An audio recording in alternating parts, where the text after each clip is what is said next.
انا اقول ازاي يا ابو راشد؟ يعني انا عايزه اغني ما انا عارفه، عايزه اقول شعر ما انا عارفه.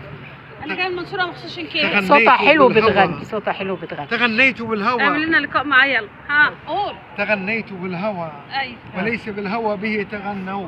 يا الله. ولكن لمن اتى بالهوى ولمن هو يتغنى به. يا واد يا حلو انت. ايش احنا مش نطلع كل الروح يا شيخ. يا سلام. يلا يلا يلا يلا. واحنا بنقول احلى كلام، احلى كلام في الهوى يتقال. مع امان الباز كل جميل وكل حلاوه في حب مصر وحب السعوديه وكل الحب ليا. ايه رايكم؟ نقول والقول لا يكفي. لا يكفي طبعا. قولي.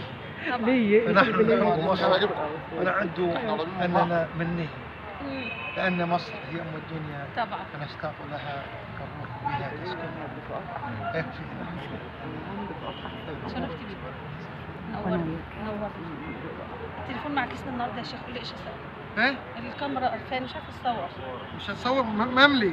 مليان. عماله افضي منه. مليان بس مليان. مع كيسنا النهارده. الراجل ده الكاميرا بتاعته مش مليانه لان شفت حظي؟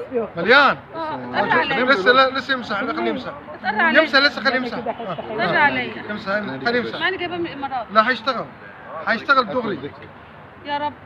هيشتغل.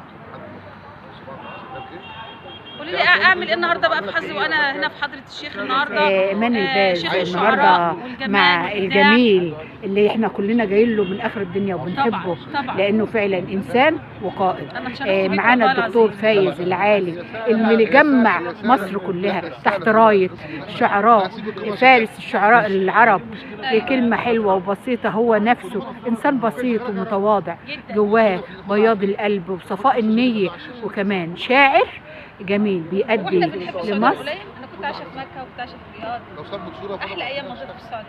خلينا بلد واحد شعب واحد. نتمنى ان شاء الله تدوم العلاقه وتدوم الود. انا والمحبه يا رب. خليني بروح اجيب بشتي بس. بجيب عبايتي. خلوا اوكي اوكي.